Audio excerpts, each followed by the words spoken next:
So my name is Calza. I'm here to teach navigating a saturated market. I want to start with why I'm qualified to teach this class.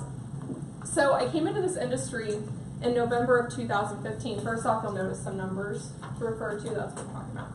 I came into this industry November of 2015, but I wasn't licensed till January. I was just like kind of an assistant working a couple hours a week with an agent on a team. And when I came into the industry and actually got licensed in January, I was kind of the errand boy for that team and the kicking dog, and I was doing a lot of demeaning work and promised these big things, and nothing actually ever got fulfilled. So by September 16th of 2016, I'd kind of finally had my last straw. I'm a pretty resilient person, but I'd had enough. Now, because of my past experience, as infuriating as it was, I didn't want to put myself in a position of being on a team again. I just didn't trust it. I only trusted myself at that point.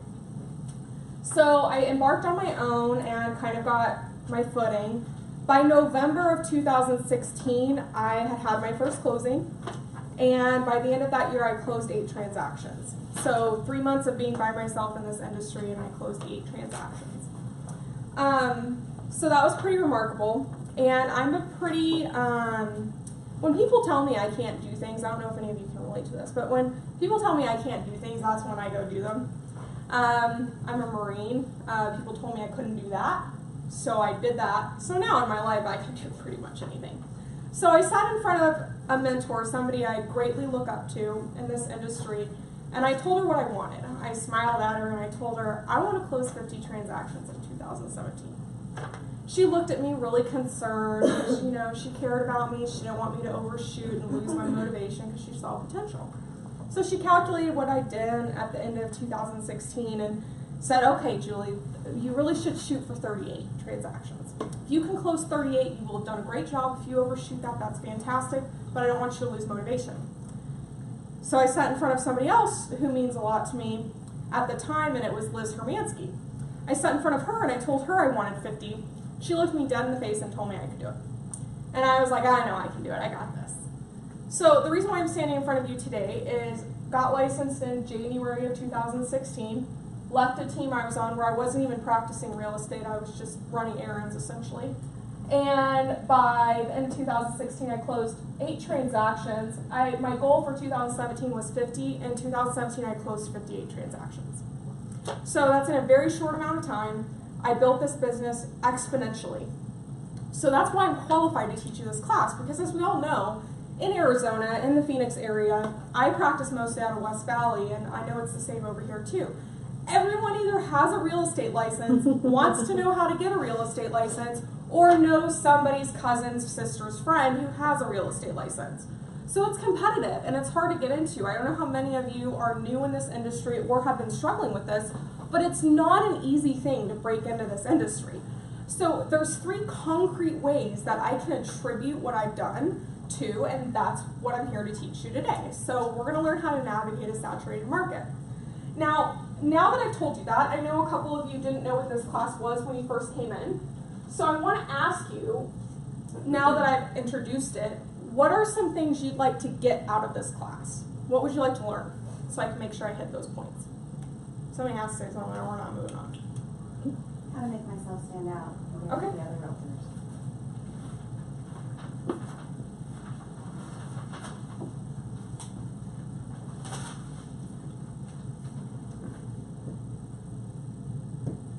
Okay, anyone else? We're both seasoned agents in other states, newer to this area. Okay. So how to use the experience, even though we're new here and don't have 25 Zillow recommendations. So how do you? Okay, so using experience when breaking into a new market.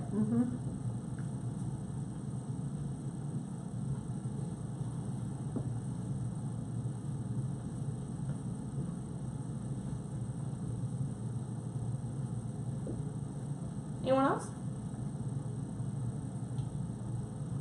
You look like you want to tell me something or ask me a question. How did you do it? How do I do it?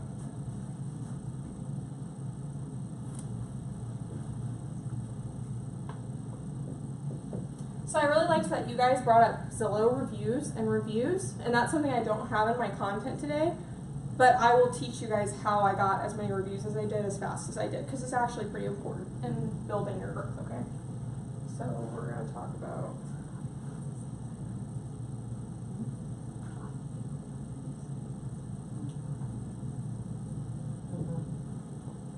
Okay, so I never taught a class like this before. I want this to be interactive, because I don't know about you guys, but me, I'm a visual learner, and I have to interact with who I'm learning from or what I'm learning in order to really learn from it. And I don't want this to be a lecture that you sit back and listen to me read off a piece of paper. I want you to actually interact and learn. When I was first coming into this industry, I took a lot of classes, most of them lectures, where I scribbled like the earth and the world depended on it. Somebody would die if I didn't take down every note. But I wasn't given very much opportunity to interact, so I want to make sure you guys get that, okay? That being said, I have never taught a class like this, so I'm going to be looking at my paper. Don't judge me for that. Okay. So how many of you have heard of a SWOT analysis? A what? SWOT analysis, S-W-O-T. Yeah, you've heard of it? Personality analysis. It's not yes and no, but you've heard of it before, right? Yeah. Anybody else? Yeah. You have? Awesome. Have you ever applied it to your business? Yes, sir. Awesome. That's great. Then you'll like this part. Okay, so SWOT analysis, you basically draw a T. And then you have S, W, O, T. So the S is your strengths. The W's your weaknesses. O is your opportunities. The T is your threats. Okay? Now it's really important to note that these two, the upper part, this is internal. And this lower part is external. Okay? Now, this is one of my favorite business analysis tools, and I try to do it at least once a month. More realistically nowadays, once a quarter. But when I was starting out, I did this every month. Okay? Now, it may seem elementary, but it'll help you a lot, because I guarantee you the way I'm going to explain it to you, you never fully consider. Even if you thought of it, you never actually analyzed. Okay, so we're going to kind of make up a random agent. So I want all of you to give me a strength. Discipline. Discipline. Discipline. Awesome.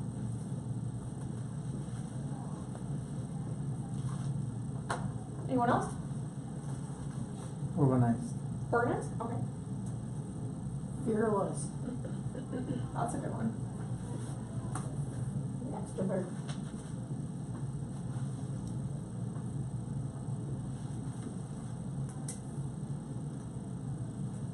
Okay. I underlined extrovert because we're going to talk about that here in a minute. Okay, weaknesses. Doesn't have to be your own. We'll assume it's not yours. We're It's talking. a friend of ours. It's a friend of a friend of a cousin's friend. Being shy. Shy? Okay.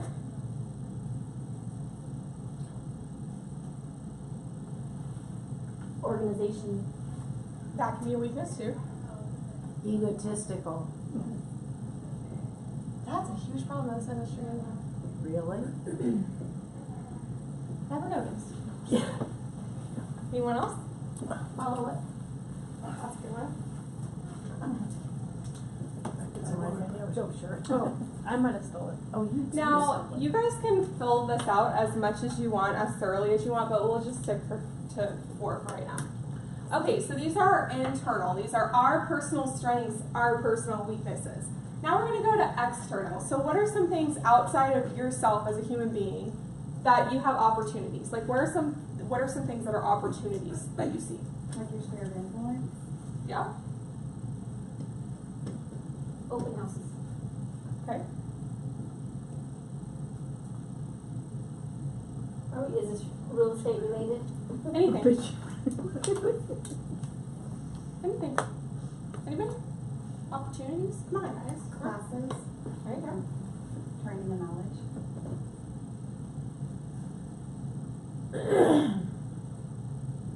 Community involvement.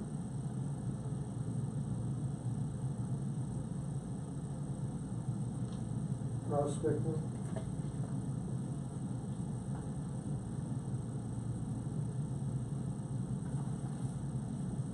Okay.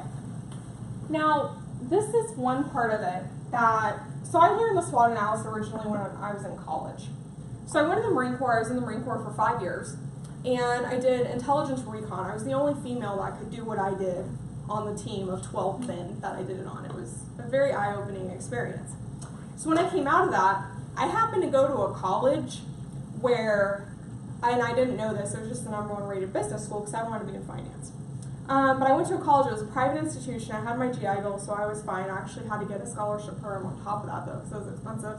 But I went there, and all these kids, they came for money. And that's okay, I didn't, but I didn't realize just how much that can affect people's outlook. So I had to sit in classes with these people, already physically older than them, because I've had my time in the Marine Corps, but also mentally having endured what so many people don't endure in their lifetime. And sitting around all these kids, and they were kids to me, even though I wasn't that much older than them, nobody wanted to work for anyone else. They all wanted to start businesses. But they'd work for somebody else if it was daddy 3 hours a week to pay for the Audi they drove. It was very eye-opening for me. Now, that's the first time I came in contact with the SWOT analysis, and it's pretty memorable for me because I remember a very distinct ethics class doing this on the board, like I'm doing with you now, where I got in a full-on argument, screaming match with the professor over this. That's when I decided I should finish my degree online. I did finish it, but yeah. So my point in telling you that is, your threats, these are the capitalization of your weaknesses. So your threat in a saturated market, it's not all the other agents. Your threat is most times yourself. Your threat is inconsistency with your follow-up. Your threat is your outlook on other people in your industry. Your threat is your organization skills and stuff slipping through the cracks. Your threat is not picking up the phone, right? So, but another thing is, you never know who your competition is, okay? So I was competing against these little pricks, excuse my language, for grades. And the school I went to, only a certain amount of people got A's.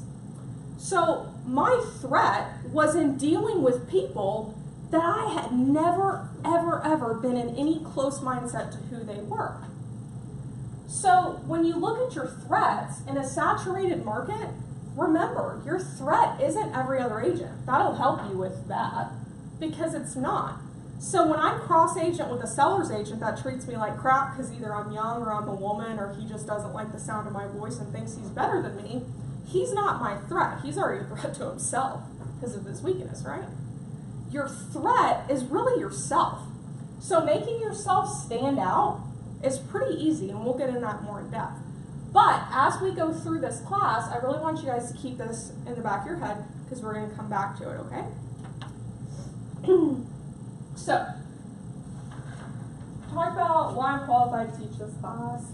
Gotten into some other things a little bit earlier than I wanted to as well. But I'm going to go over 3 core things that built me this business as quickly as it did. So these 3 core things you could build a business without. It'll just be slower from my experience, okay? So we're going to go over 3 things that will essentially make your profit wheel spin. Okay? So the first one, you guys are really experienced out of state, right? So you guys are going to be able to relate to this 100%. The first one is, don't try to reinvent the wheel. Real estate is a very developed industry. It's existed a long time, okay? It's the room for innovation it's very little. There's a slim margin available for innovation. And I promise you, little fish like us, as big as we want to be someday, are not going to be able to compete with the powerhouses that innovate this industry like Open Door, OfferPad, and all of them, right? So quit trying to create a custom experience that's different from everyone else. That's not how you make yourself stand out. How you make yourself stand out is by outperforming everyone else within the business. We all know the process that works. We all know that we have to call people or reach out to them in some form or another. First, we have to find the people to reach out to, but then we have to set appointments with them. We know that we have to get in front of them at some point or another, in some way or another. And then we know that we have to convince them to work with us. Then we know we have to convince them, well, we don't really convince them to buy a house. We just provide them the tools to help them find their home. It's not always a dream home. It's a good investment. That's what we're doing, right? Then when they close, a lot of people stop. Okay? Now, it's not just about the people stopping. It's about what you do to get to that point. Okay? So quit trying to reinvent the wheel. Execute. Execute everything your competition isn't. Execute the things that you don't want to execute. The things that you learn in these classes, these workshop Wednesdays, or I don't know, how many of you have paid for webinars from like top producing agents? Anybody? That's really popular right now. Or how many people have met with some people that they look up to in this industry for what they've done, right? So we all do those things, but do we scribble down notes and do we go and do the same thing? Do we copy them? We try. But what's standing in your way from copying somebody that's already dominating your market? Anybody? Just doing the work. You just have to do it. Exactly. Just do it. Nike got it right. Right? I hope it's Nike. I never write over it down. So,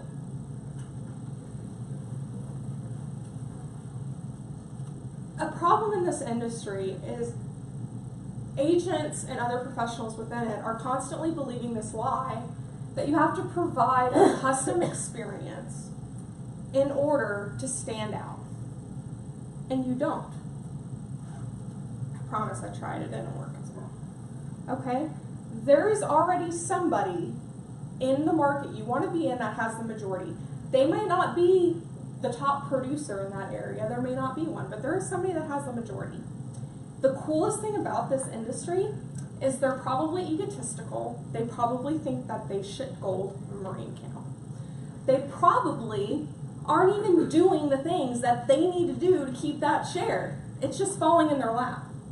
And then the rest of that market is divided up in onesies and twosies by agents that literally just sat in the right chair at the right time or answered a Facebook message or like drove someone crazy until they used them and took a chance on them. Okay?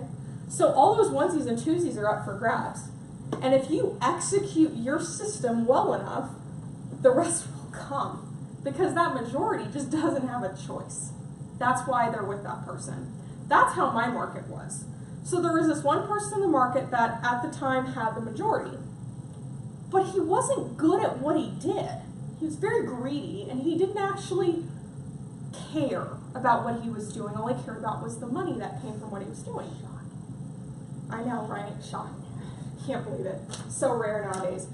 And everyone else were these people that were maybe working 5-10 hours a week that he had pissed off, and so the other agents got them in onesies and twosies. So I didn't have to stand out. I just had to be better at executing the same process. Not that I copied him. He was horrible. I copied other people that were better. But I executed it. That's the most important part. So you don't have to reinvent the wheel. Quit trying to. My generation is the worst at this. Like I said before, they all don't want to work for anyone. They all want to start businesses and think that they're amazing because they want to start a business. They don't know what they want to start a business in, but they want to start a business. And they all think of themselves as innovators and entrepreneurs. So if that's who you're going up against in the market, that's their weakness. Exploit it. If that's the generation you're going for in your buyer presentations or listing presentations, keep it in mind because you can play to it fairly easily and speak their language. Okay? So, a huge problem in our industry, I like to think of it as an advantage though, is that people lack the mindset and the motivation to actually execute, even if they know all their inputs are correct. I could write on this board, and there's people on Facebook tuning in, and they could screenshot it. I could write literally exactly what I did, step by step by step. No one would do it. No one would. And I sat in front of people as I was building my business that told me the same thing, only I went and did it. Okay?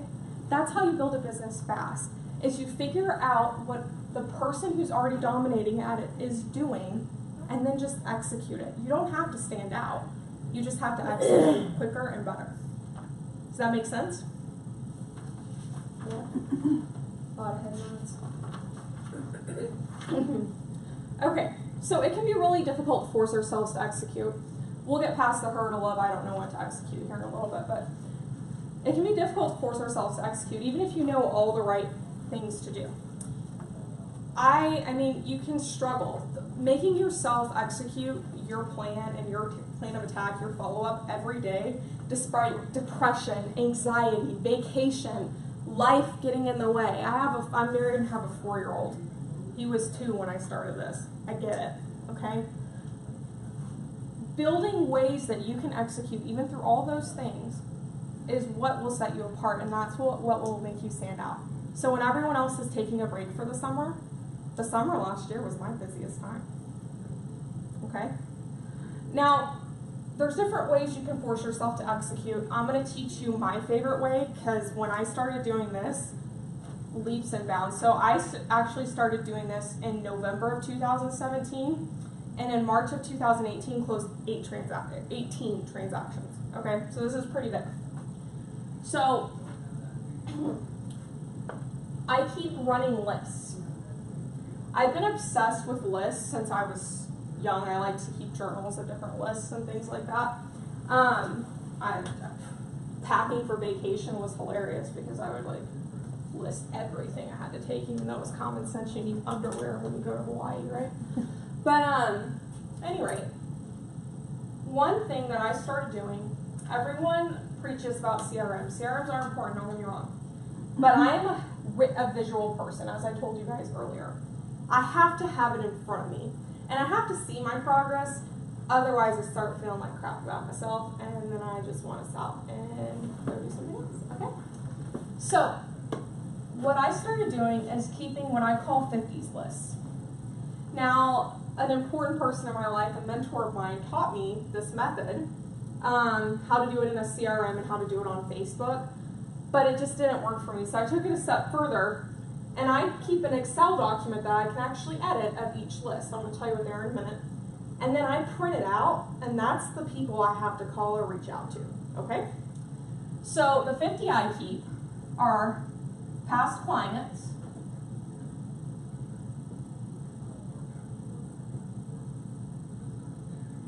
favorite people, and business contacts. So real quick, I'll tell you, I've always sucked at this one. Always sucked at this one. It's very rare for me to have more than 20 on this. So they don't have to be perfect. When I was first introduced to the concept of 50s lists, actually, I didn't have any past clients. So I had 50 favorite people, and I didn't even have 50 friends. I didn't even have 50 people I knew. So I had I think 18 people. Those 18 people became my BFFs really quick. Should have prefaced this all by saying I actually moved to Arizona in November of 2015 too, so I knew nobody. Okay? So even if you don't have 50 past clients, find favorite people. There's got to be people you like being around, okay? And nurture them. Nurture them even if you know they're never going to buy a house from you or sell a house with you. You nurture them. They're all real estate agents. Your favorite people are all real estate agents? Yes. I'm so sorry. Yes. That's awful. It is awful. You It's need a real to- problem. Community involvement. Find some more favorite people. That's bad. Don't do that. Realtors. Yeah, you need new people. Yeah, I don't know what to tell you, but you need new people. You can find them though. I had to find friends. It's really hard for me to put myself out there. So I struggle. That's why I underlined extrovert, because I'm actually a super introvert. I just trained myself to put up a wall in my head when I do things like this. That's why I say goofy things and have weird expressions, because they're very challenging. Okay? You can find them. But what I would do is I assign days of the week. So to this day, on Tuesdays, I follow up with past clients. Wednesdays, I do my favorite people. Sometimes I switch this to Thursdays because I don't know why, but Thursday is my favorite day of the week. And so favorite people, favorite day of the week. And then business contacts, I do on Fridays. Okay? My other days of the week are for dealing with anything transactional I directly need to deal with, for showings, and for appointments and incidentals, okay? But on these days, no matter what, these people get touched, okay? Now when you have a list of 50 people, that can be daunting. If you want to split it up, you can split it up. I'm not here to convince you that you have to reach out to them at a very specific time frame. I'm not even here to convince you have to call them. A lot of times I text or message them because when I meet people, I know how they want to communicate with me. And I happen to have a lot of clients and past clients that literally get panic attacks if their phone rings. So you don't have to call them, I promise. I've done so many transactions without ever calling. It's awesome. I'm an introvert. That's amazing to me. Anyway, so this is huge. So however way you need to do it, keeping lists and putting them in front of you, that's a huge way that I exponentially grew my business. Perfect example, March 2017, I closed 8 transactions. March 2018, I closed 18. That's math, right? Over 2 times. Okay?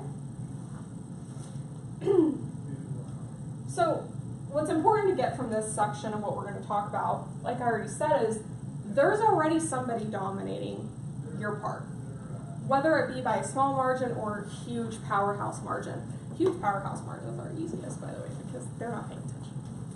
But all those onesies and twosies, that's where you get it. Because those onesies and twosies, they're going with their friend's cousin's hairstylist that is a realtor on the side, or the school teacher who's out for the summer and happens to be licensed, and whoop-de-doo, that's what she does in the summer. Nothing against teachers, but how can you do both, right? We all know that. Is anybody in here part-time in the industry? No, we're all full-time, right? We know that this is a full-time job. Anybody who's watching, this is a full-time job. You're not going to be super successful doing it part-time. Okay, so go get those onesies and twosies, and it will snowball. I promise you.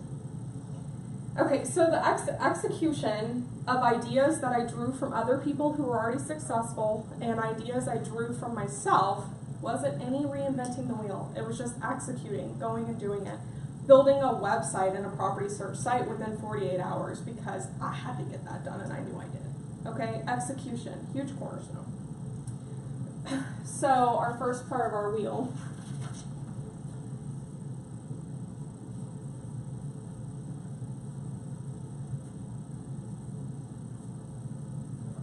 Again, I'm a Marine, so target and execute. You're going to target what you're going to do and then you're going to execute it. Okay. What's important at this is there's a lot of other people that will tell you, and I'm not saying they're wrong, I'm just saying it didn't work for me. They'll tell you to find your brand, to make your brand, and then that will set you apart. No. Nobody, real person here, nobody is going to see an emblem of you and just accept that that's you and that you're awesome. It's much more effective to target what you want to be and where you want to stand in your community, and then execute until you have the brand already. You're already known for executing and taking care of your clients. Then you build the brand around that. I didn't actually start branding myself until this year, but I became known for what I did far before that. Okay? So what questions do you guys have about execution?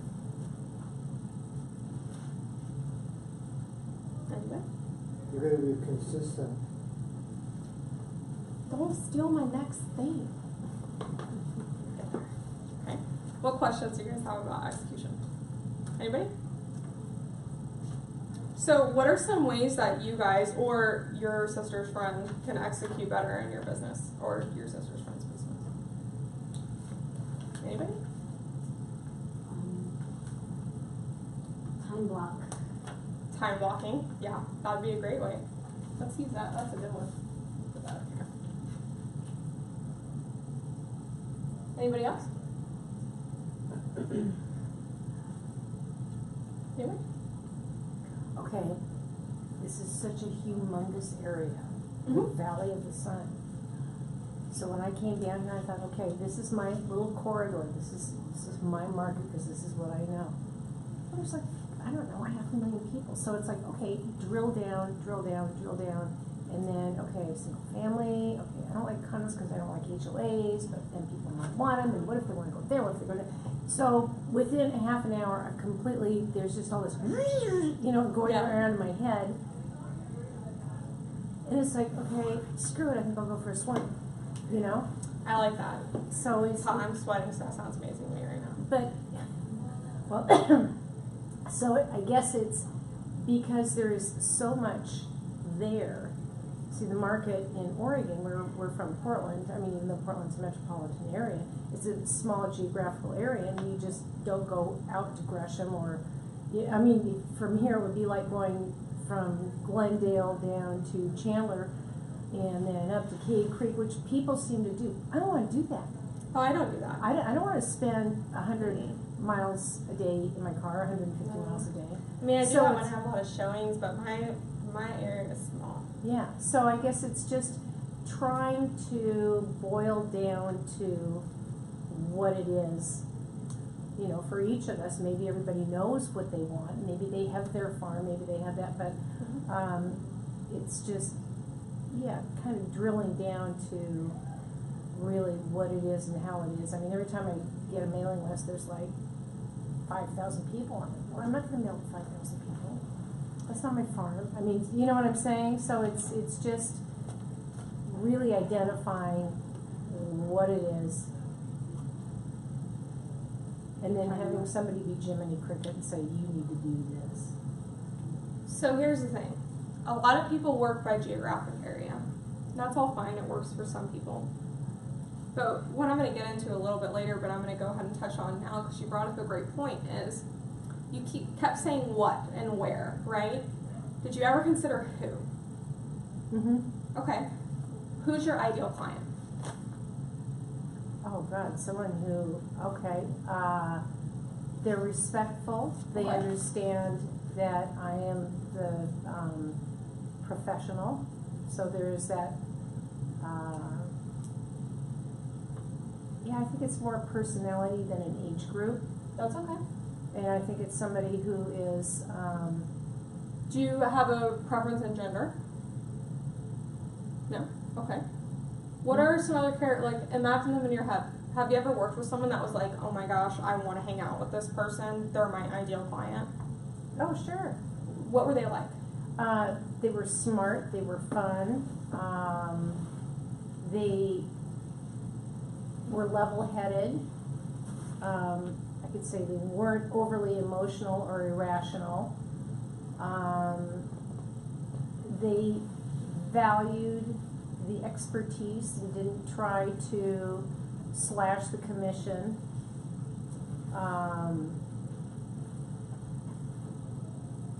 Which is a huge issue in Portland, and obviously, I guess Up it is here it's an everywhere. issue too. Knowing enough, I guess it would just be, maybe it is just the education level or the experience, but I mean, I've had first-time home buyers, absolutely wonderful, so I guess that would be a trust and respect issue. So education, trust, respect. Mhm. You're giving me an age group. Okay? Education, if they went into college when they were 18, then that's 22. Do you want to work with a bunch of 22-year-olds? Not particularly. I don't either. I could, but, I mean, I have. It's okay to say no, I 10, don't want 15 to. years ago, I mean, because I think my youngest client now is probably 30, 32. My youngest client right now is 19 years old, drives me nuts. Not gonna lie to you. And can Drives afford me to buy a house? nuts. Oh my God. So, there you go. So, older than 22, how do you feel about 25? I think, once again, I think it depends on their attitude. Okay. If they cross the street with their phone in their face, Let's say 29, because I Okay. still Yeah. see 30 Okay. year olds that do that. Let's say 29. I'm not saying you don't work with people under 29. I'm Yeah, saying yeah, you gotta yeah, nail the it. ideal, yeah, pick the ideal client. Do you prefer couples or singles? Doesn't matter. You have a preference though, right?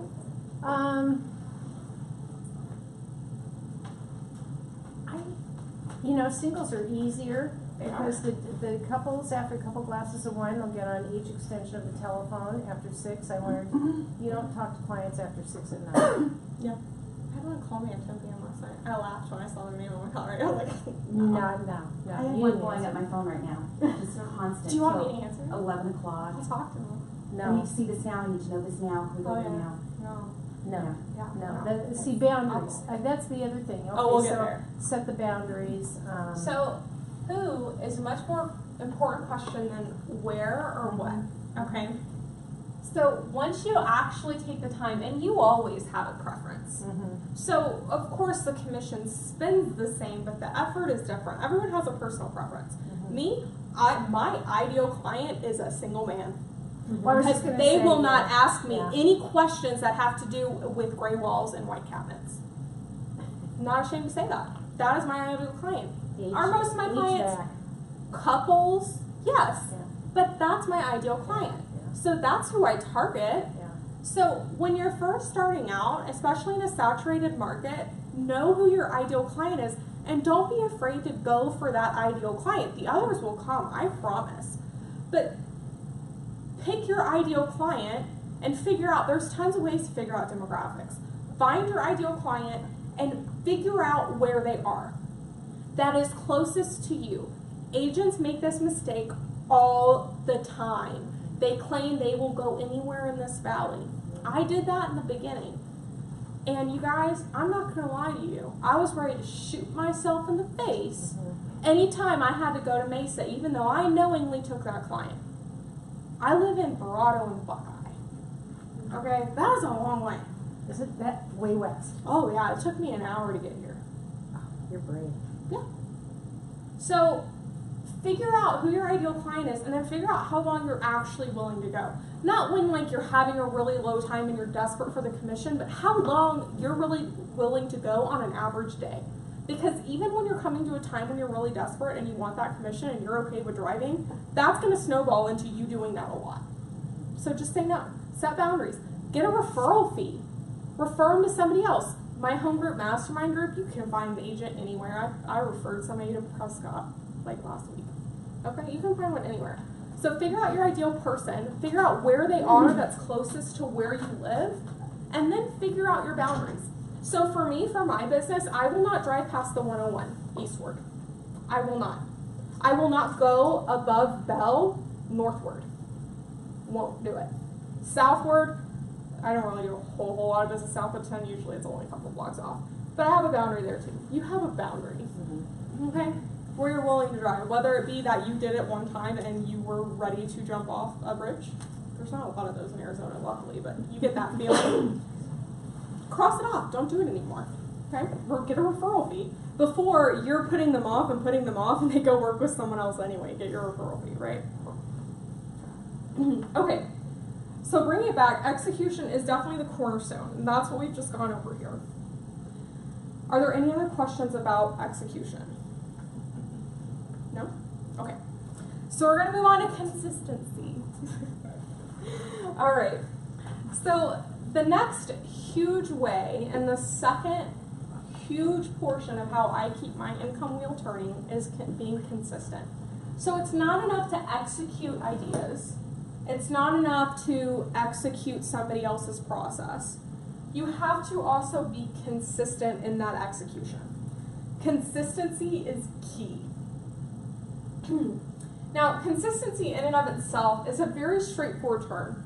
However, it can be applied in various applications.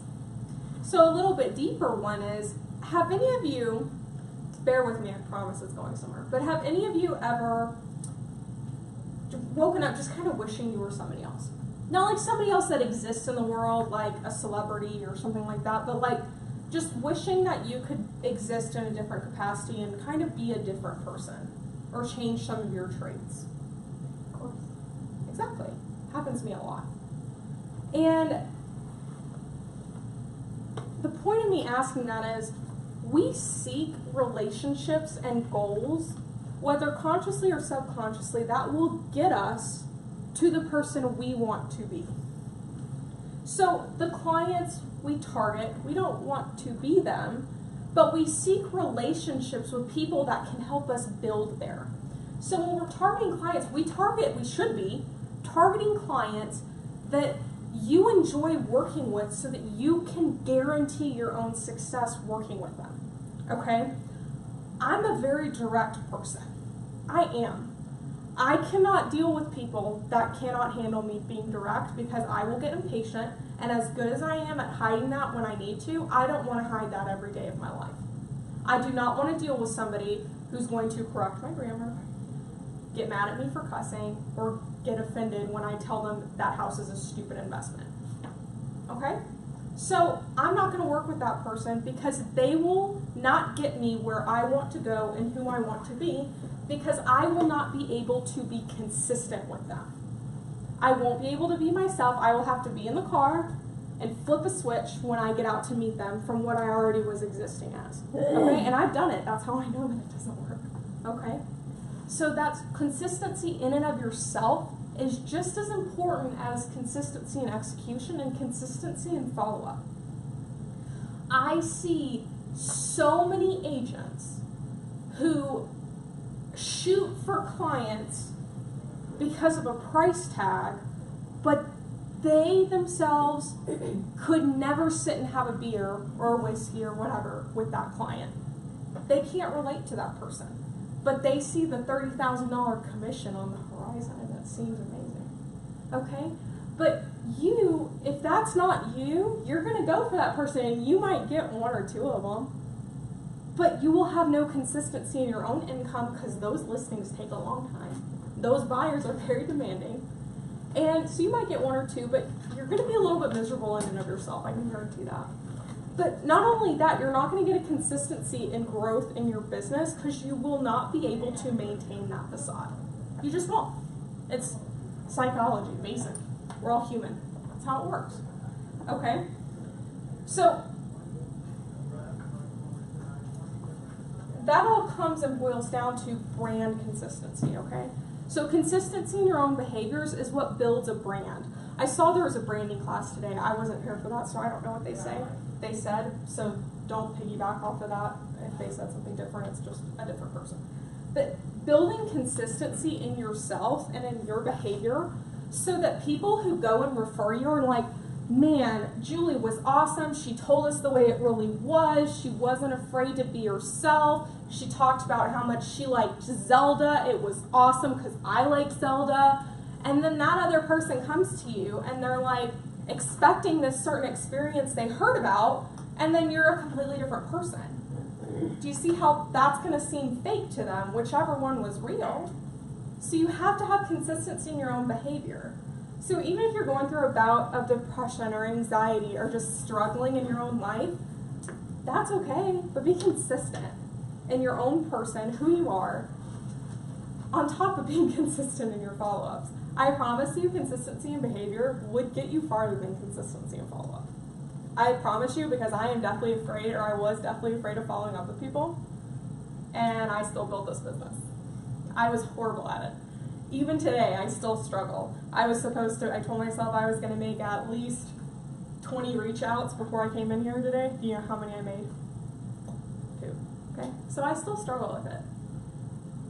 But consistency in who you are as a person, that's how you get referrals. And that's how those referrals send more referrals. And that's how those referrals become favorite people and past clients. Okay? Now, you may take from that you have to strive to live up to the brand you've created, but frankly, like I said, it's much more efficient to build a brand around who you are, okay? So as you move through and you're doing business and you're interacting with people, as long as you're yourself, you'll always be able to be consistent, and you'll become known for who you are, and you can build a brand on that. I'll take myself for example, so I won't make any of you tell me personal information about you, okay? So I was a Marine, so I was in the military. I struggle with cussing, and I'm a very direct person. I am not always great at talking to women, I'm not going to lie to you. I can, but that's who I am. And I tell people that. I tell them I tend to be abrasive. People have said that to me, and I apologize ahead of time. It's never meant negatively. Another thing about myself, I love Harry Potter. I play Zelda, the video game, very proudly, and I love it. I'm very good at it. And I love my job. I've built this business by myself. I'm proud of it. And my family's proud of it. I'm the breadwinner in my family. And my husband is so supportive, and I love him to death. And my son is literally the best kid ever. I know I'm biased, but he's the best kid ever. Okay? But those 5 things, that's who I am. And that's who I am with every single person I interact with. Okay? That is what I built my brand on. That right there is being myself. I'm known for loving mac and cheese, being a nerd in my community, and caring about my family. And 90% of my business is referrals now. You're authentic. And I think that's important because a lot of people are just not. So consistency in your authenticity too, though. Because so many people brag about being authentic and honest, but they aren't even being themselves when they say it. Okay? So if you haven't already, I know we got a little bit ahead of ourselves, but if you haven't already, you have to take the time to sit down and define your ideal client. Okay? Everybody's ideal client is going to be a little bit different. But be honest with yourself. We all know the laws, so you don't have to go off and say who your ideal client is and get in trouble. But know who it is so that anytime you sit in front of a buyer or a seller, you can figure out how close they are to your ideal client and if you can truly serve them to the best of your capacity and if you yourself will be happy serving them. So many of us are so desperate for money or so desperate to get footing in this industry that we say yes way too much. And let me tell you, being happy when you're providing services to somebody is going to build you such a better business so much quicker than if you actually just said yes because they sat in front of you. Story after story I could share with you from that. Okay? And discounting the commission just to get the business. That's something that a lot of people do. You have to know what you're worth. So not only do you have to define your ideal client, you have to know what you yourself are worth. That kind of goes hand in hand, right? If you choose to discount the commission because it's the difference between getting a listing and not getting a listing, that's entirely up to you. Not gonna lie, I've done it before. But every time I've done it, I've been miserable that entire listing process. And you're setting your standard low too, so. Mm-hmm. Exactly. Well, they're not done chiseling. Oh, no. Just No. the beginning. No. And I'm not going to lie to you, I have one now that I discounted. Only discounted it, though, because they bought the house from me and they became my friends. So I don't really feel like it was a discounted listing. It was more just like a friend helping out a friend. But I made it very clear to them, this is it. I've given you already discounted. I'm not helping you with any closing costs. I'm not helping you with anything. This is it. This is what I've done for you. It's a favor. And they were super grateful. But that's not going to work with everything. I very much know what I'm worth, and that's what I make, for the most part. Well, is that friend going to tell your other friends that they got discounted? No. Because I make them sign a confidentiality agreement.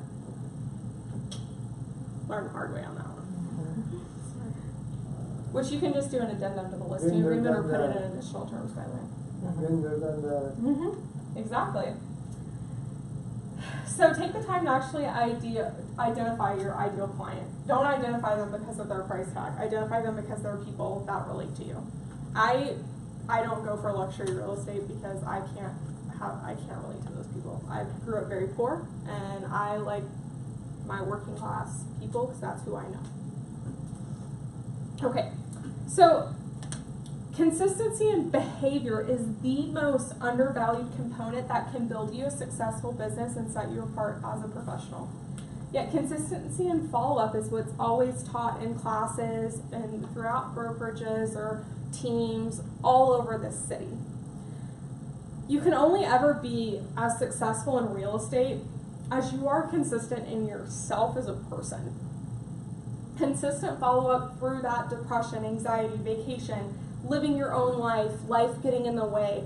It's so pinnacle. And we have so much technology that will enable you to perform follow-ups and stay consistent with little effort, yet so many people still don't do it. Like I said before, I still struggle with it. I mean, whether I'm dealing with personal demons or simply life is getting in my way or whatever other reason. But this second cornerstone is what launched my business into its exponential growth. What was your question? Going back to 50-50-50, how often do you touch each individual in those groups? Once a week. You do? What do you have to talk about? I mean, because I go through the same thing. I run out of subjects to talk about. You know. I stalk them. Oh, I'm being serious. I stalk them on Facebook. Oh my god, I saw that you announced your pregnancy. Are you really excited about number 2? Like, when do you find out the sex? Or, hey man, I saw you got that award for whatever in work. That's awesome. Like, how do you feel about that? Did you go out and get a beer to celebrate? Easy. You stalk them. Everybody always has something going on or something they're complaining about. They do. Okay. So whether they're they're on Facebook, right? Yep. So whether they're complaining because work's been so hard on them this past week, you know, did that get any better? You know, I just really wanted to reach out to you and see how things were going. Like, you know, are you okay? Like, has it gotten better? Facebook. Some of the older ones don't have Facebook. Okay, so great question. You weren't here in the beginning, Yeah. but who do you have a favorite person? Like, favorite person you actually like being around that doesn't have a Facebook account? No. There you go. So your lists are 50 past clients. Once you get over 50, then you pick which ones you like best. And your 50 favorite people and your 50 business contacts. Business contacts are different. I don't reach out to every business contact once a week. Like I said, business contacts is my weakness. And I'm not telling you I get a hold of all 50 favorite people each week either. And 50 favorite people changes. We're all human. Like, you're going to change your list. They should be actually changing all the time, okay? But, yeah, your favorite people. I mean, who's the favorite person of yours that isn't on Facebook? Now, if you were older and you said that, though. Hey, I moved here in 2015, at the very end of 2015, and when I first started doing this, I had like 18 people on my list. So I get you. You'll get there one day. You have to put yourself out there, which was really hard for me. But until then, make those few people you have like your best friends, and then they'll introduce you to more people, I promise. It's pretty great, because you feel really vulnerable when you're doing that, at least I did. But then it happens anyway. So what kind of prospecting do you do to meet people? I volunteered in my community. And the people that I did know, I usually met through, my community has like a swap meet page. And I was trying to get furniture and stuff for my house. So I would like buy stuff off swap meet pages and strike up conversations with people that I bought furniture from and things like that. Favorite people, when I started selling houses, I became like really good friends with so many of my clients. It's kind of crazy. My best friends today are bought houses from me. So that's how you meet people. It's the same concept as dating. Like, you can go out to a bar and meet somebody that can become your friend. It's different for everybody, but you have to find a way to put yourself out there. If you can't find a way to put yourself out there in this industry, it's going to be really hard to find any consistency because you won't have anyone to follow up with consistently. Another really popular way of following up is email lists, because people feel like it's not a direct contact, so shy people feel much more confident with it. You guys can go that route. I have nothing against that route. I just struggled with it because a lot of the people I interact with don't check their emails. That's what I was going to say. Yeah. Drip system is really not that effective, is it? Not for prospecting, not in my opinion. Now, for keeping people updated throughout a transaction, yeah, absolutely, because they're already checking their email because the lender's reaching out to them with disclosures and stuff. But for prospecting, it never worked for me. I tried it. It didn't work. And when I try things, I try them for at least 6 months before I'm like, don't want to do this anymore. Okay. So, consistency.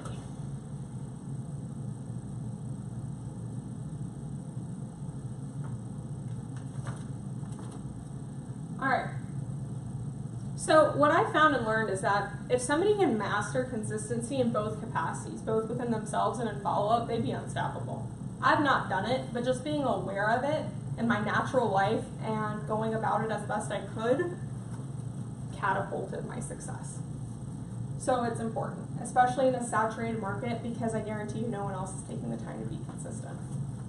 And I guarantee you there's plenty of people posting on Facebook about who they are, and then you meet them in person and you just want to punch them in the face. How many people have met people like that? I'm not afraid to admit it, I have. Okay, so the last thing that we're going to talk about today is our third way to keep the income wheel rolling, and that's purpose. So I know a lot of people that preach this, and so I know you guys have probably heard it like droned in to death, but what I found is that if you don't have a reason why you're doing something that you're doing, how are you passionate about it? And if you're not passionate about it, how is anyone else expected to support you in it? Kind of a tough question, but true, right? Now, a lot of people years ago started doing, okay, support me and I'll support this charity. And they defined that as their purpose. And it worked in the beginning if you go back and research it. But now the public's exhausted. They don't want to see that anymore. It doesn't set you apart. If anything, it makes you blend into everyone else who's doing that because they don't care about the same cause you care about. Or even if they did, they're not going to pick to work with you because of it. Okay? So I avidly support multiple charities, but I don't use that in my marketing because A, it wouldn't get me any more business, and B, I just prefer to do that personally, not for public reasons, right? But you have to have a purpose in and of yourself. You have to have your why. That's what everyone calls it, the why you do something. If it's money, that's okay. I'm here to tell you it's okay if it's money. Just be honest with yourself about it and actually set a tangible goal. Okay? There's so many people that have told me, oh, I'm getting into real estate because it's a really easy way to earn money. I know, right? That's funny. And I'm like, okay, I humor them. Okay, what do you want to earn? Oh, I don't know. I just heard that you earn a lot of money if you're in real estate. Okay? That's not a reason. That's not a reason to do something. Now, telling me I want to earn 6 figures my first year, I'll be like, go do it. It's doable. Or telling me I want to make this much a month. Okay, that's great. I can show you the formula of what you need to do to get there. But you have to have a reason, and you have to be honest with yourself about the reason. And at some point, whether it's money or not, it'll change no matter what. Your reason it'll change regularly. And your why is personal. Of course, you can put it out there if you want to, but just having it in and of yourself and knowing why you're doing what you're doing is going to make you more passionate about it. So I'll share mine. I have a 4-year-old son. I have a loving, supportive husband. They're not why I do this. I do this because I want freedom. I don't want my life to be like my parents, my grandparents, or anyone else in my family. I don't want my life to be like anyone I know. I want my life to be free. I do not want to spend my life racing other people to a finish line. I want to be free to make my own decisions, to go where I want to go, and not have to rely on a job to do that.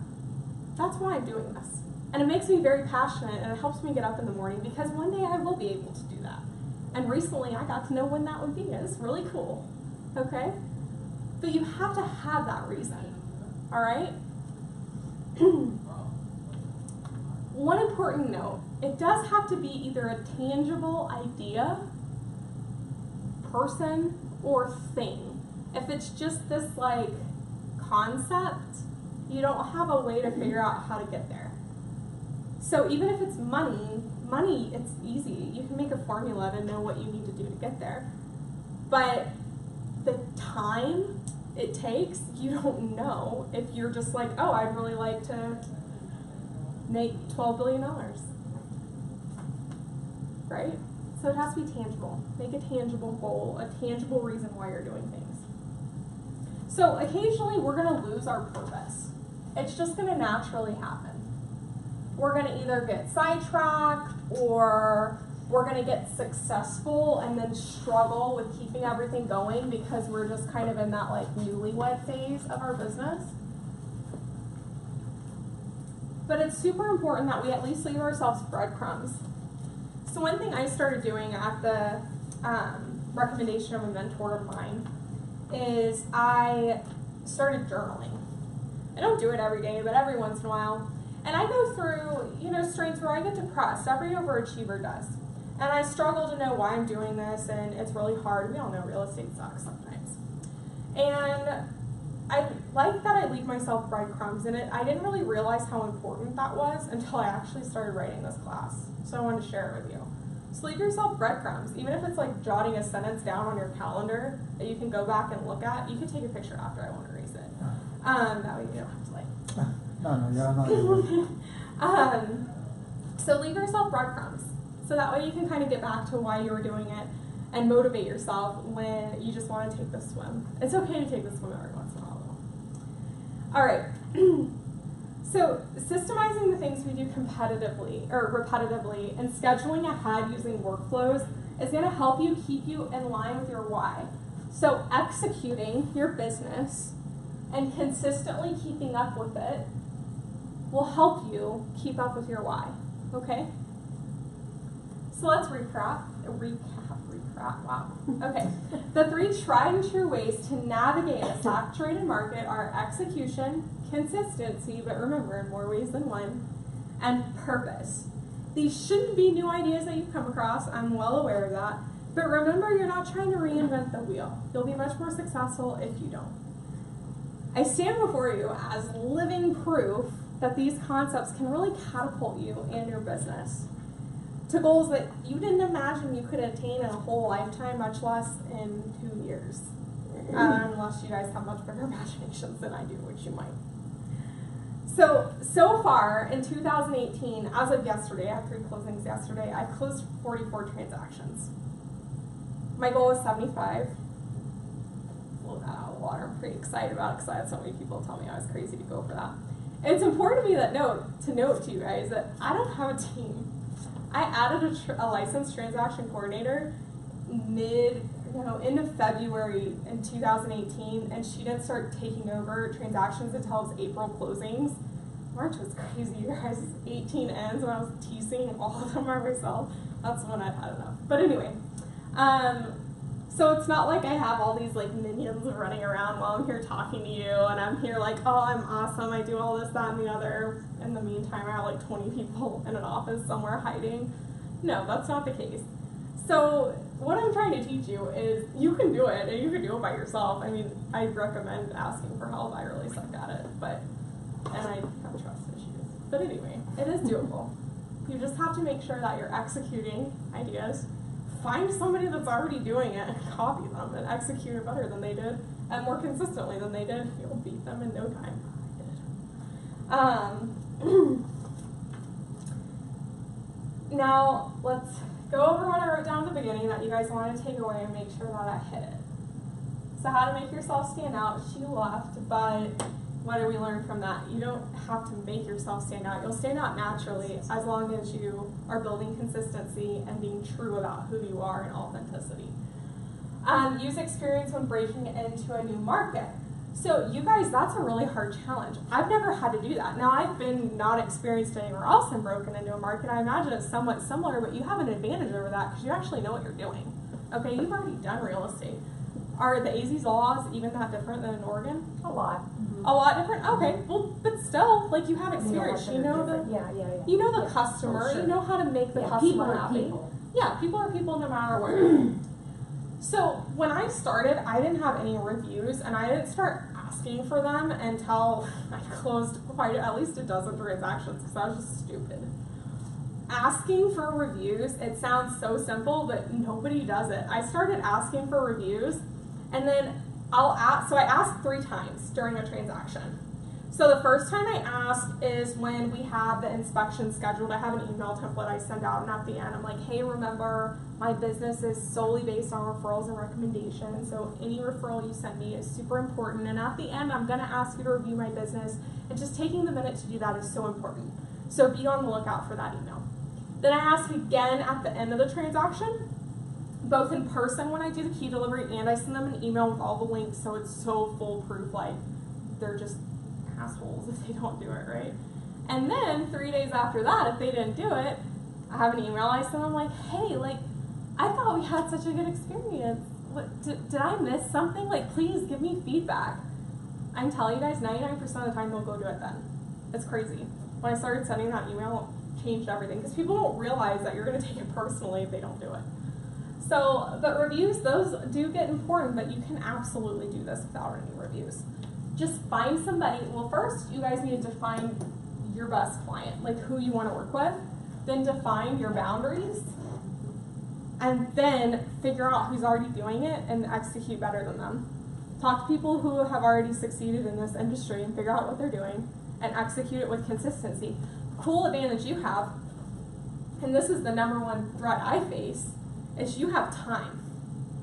I don't have that much time anymore. So when I first started, everything was so consistent because that's all I had to do. Like all week, I was on the computer, consistently talking to people, consistently volunteering, like out and about, like, because that's all I had to do. They didn't know that I wasn't working. I still told them that I had, you know, oh, I'm in real estate, I love it. You know, I try to stay busy, but it's really important to me to volunteer. I do try to stay busy, that's not lying. It is important to me to volunteer. But they don't know that I haven't sold a house, right? So there you go. And you guys can use your numbers from Oregon if you want. In listing presentations, they're still your numbers, right? Or the brokerage's figures. Y'all can do that, right? So how do you do it? This is how I do it. This is how I did it, and this is how I'm still doing it. Cool? Okay.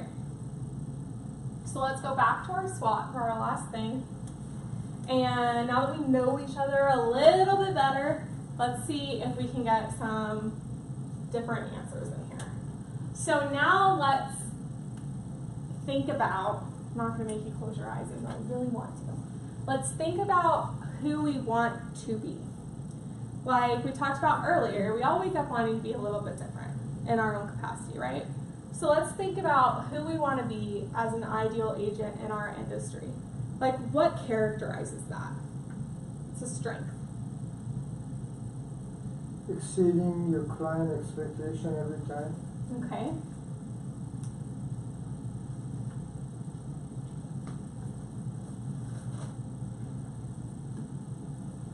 Now, before we exceed expectations, we need to set those expectations, right? So we should be setting expectations with every client we meet with. So then we can set them up for what they can expect from us and then easily blow it out of the water. That's pretty easy to rig, right? I mean, this is what you can expect from me in the transaction, and then go and do more than that. You do the same for everybody, but they're going to feel special, right? Okay. So it's another strength of who we want to become. Come on, we're not perfect, you guys. Trustable. Okay.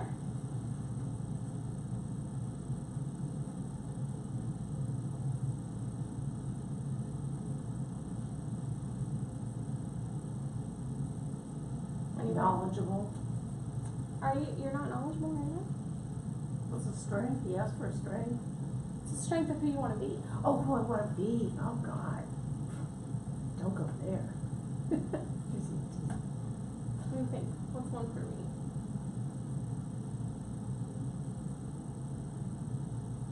Okay.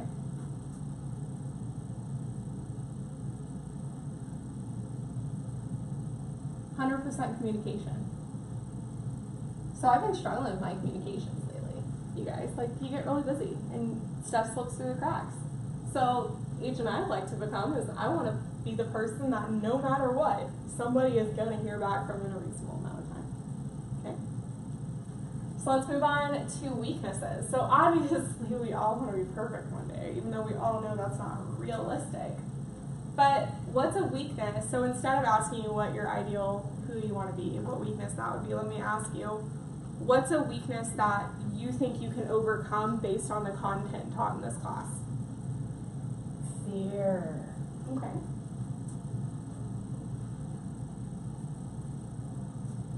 I like that one. Anybody else? Crickets.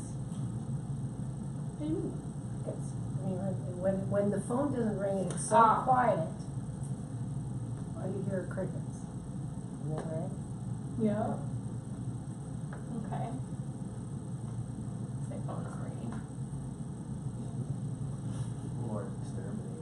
I didn't know if you meant like crickets, nobody's talking in here. I was like, well, I mean, yeah, but they might. All right, anybody else? Come on, everyone has a weakness. Comfort zone. Get out of the comfort. Get out of the comfort zone. Okay, that's a good one.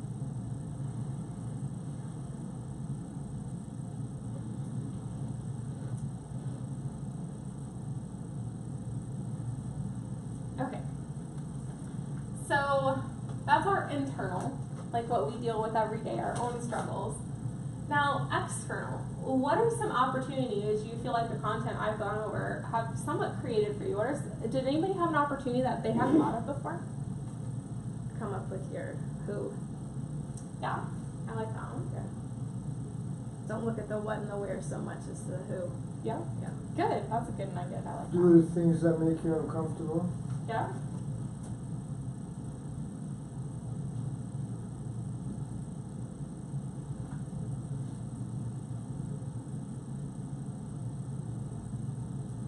Anybody else? That conflicts so much though. People say, don't do stuff that makes you feel uncomfortable because you're not going to do it. You force yourself to do it, you will. Make your list. That's what they say that you're most likely going to What is something you're most uncomfortable with? Cold calling. Public speaking, that's for sure. Public speaking?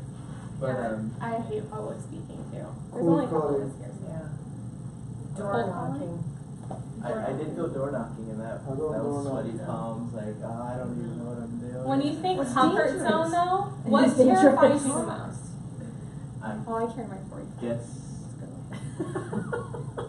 really, I don't really know because all I can say is no and then you go to the next one, but it's just, I don't know, a new face. I don't really, It's don't know what terrifying. terrifies me. Is I'm not it- afraid of the next person like trying to attack me. Figure out what terrifies you in this business. And figure out Maybe how to rejection. Oh, yeah. Rejection? Sure. Yeah. That's a hard one to swallow. So are you more concerned with rejection in person or rejection over the phone? In person is usually, I mean, you can say no to me in text, I think, oh, but in front of my face, like, why not? Okay. Have you ever sat in front of a client, and I'm not picking on you, this will help everybody, I promise. Have you ever sat in front of a client in any sort of presentation and they didn't want to work with you? They put me off, Okay. and I thought I failed, and then And you never got them? I did them. Okay. So have you ever been rejected in person in this business?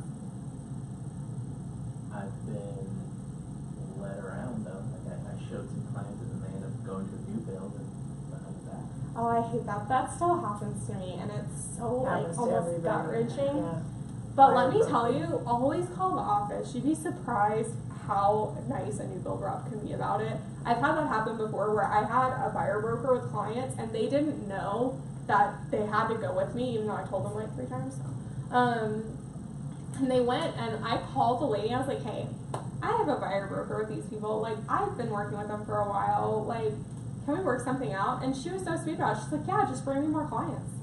Like, they want to make it, believe it or not, as much as I don't like most builder reps, most of them are smart enough to understand that they need allies in the resale real estate world because we bring them clients. And we have a choice. So what I did is I had other clients that wanted to go new build, and I made an appointment specifically with that rep, even if it wasn't necessarily homes that they were interested in. I made an appointment with that builder as long as it's within their budget. Even if they don't do anything, that lady sees me bringing people through. And I know with Richmond Homes in Sienna Hills, and Buckeye, I never have to worry about losing out. And I'm working on doing that with multiple others too, because you'd be surprised. So can I ask you, so do you make all of your buyer clients sign a buyer broker agreement immediately? You have to. Yeah, It's but against the law in Arizona. No, it's not. No, it's not. That was You- what it was. No. No. You have to have an agency disclosure when you write an offer, Yeah. but other than that, nope. It's not against law. it's a hard thing to approach, don't you think? Okay, you guys stayed with me until the end. So I'm going to tell you a secret. Okay. I wrote my own. My home group approved it. Nicer words than the legal words. and I made it in a cute packet with nice font. It looks so friendly. I've never had somebody refuse to sign it. So do you call it an employment agreement, or do you have a separate name, a cute name, like, It's buyer agreement. that's it? Mm-hmm. Not, we're in a relationship now and I won't cheat on you if you don't cheat on me? Now, I do have a little spiel I say with it every Yeah. time. Yeah. Works every time. I have a 100% appointment to agreement rate. Because I tell them, like, okay, so this is everything you can expect from me. All I expect from you is loyalty. That's it. That's what I say. Give me time to find you the right home, and I will be extremely loyal to your interests, and I will live up to and exceed your expectations. I just need you to be loyal to mine too. That's it. Never had somebody say no. They don't even read it. I encourage them to, but they don't read it. Because my first buyer was like, I'm not signing anything before he even like met me.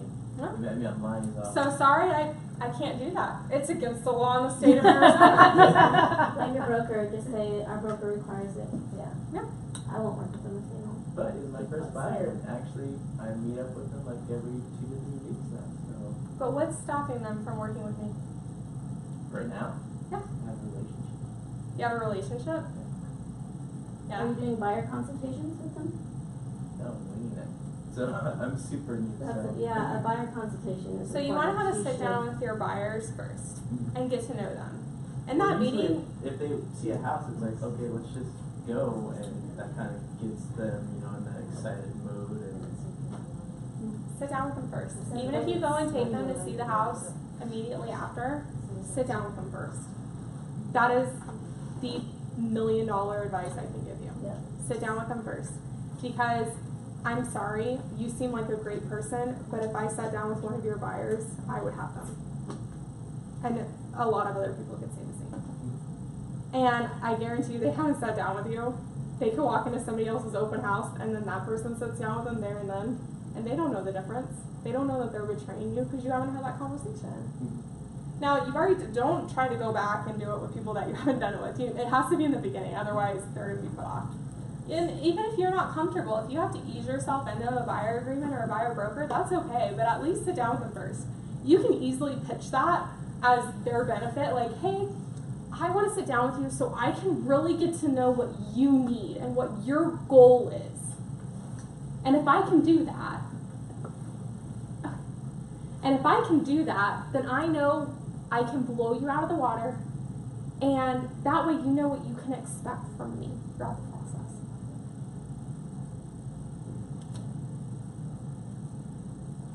And are you supposed to shake your head when you're giving them the pen?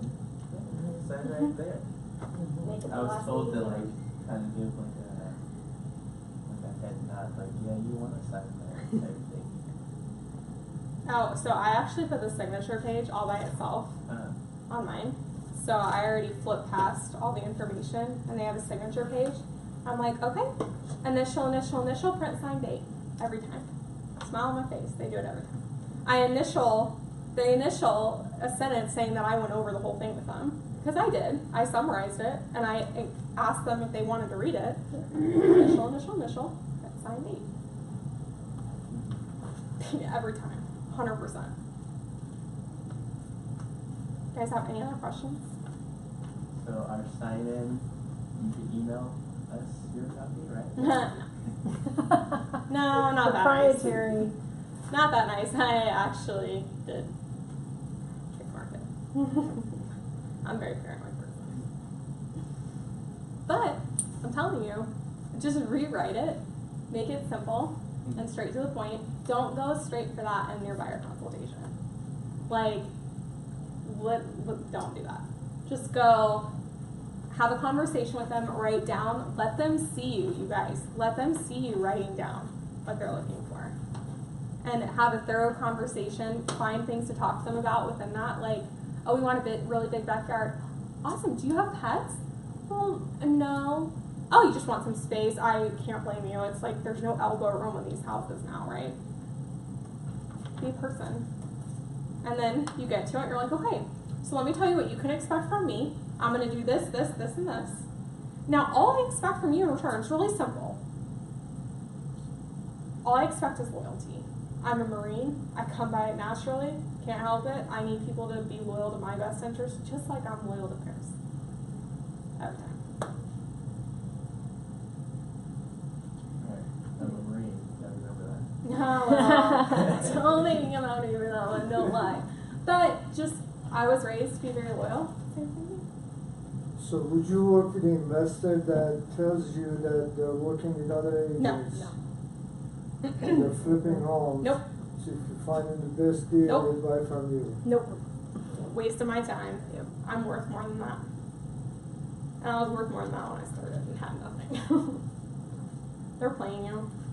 A real investor has a real estate license. I'm sorry, but that's just the truth. But Steve Valentine has had a real estate license for years. Best investor in my book, best investment company in this valley. Real investors have licensed people on their staff. Open Door, OfferTod, all those big guys. The little junior investors that think they're badass don't have real estate licenses and they come to people like us. Or there's plenty of people in this office that have relationships with investors. The investors have real estate licenses, they just don't want to deal with it. That's different. Okay, if you can build a relationship, but they have an exclusive written relationship. Of course, those agents are taking super crazy discounted commissions though. Yeah, I would much rather sell my 18 in March and make 6 figures in a month than to sell 20 in March and make $10,000.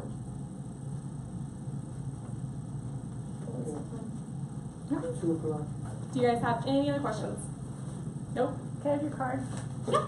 I don't actually think I have one with me. You But I don't? will find one. What if, Oh, what if I have a referral, someone wants to go to Buckeye? I'm not going to Buckeye, I can promise you that right now. So this is another diamond that I found. I learned this from Joshua Smith.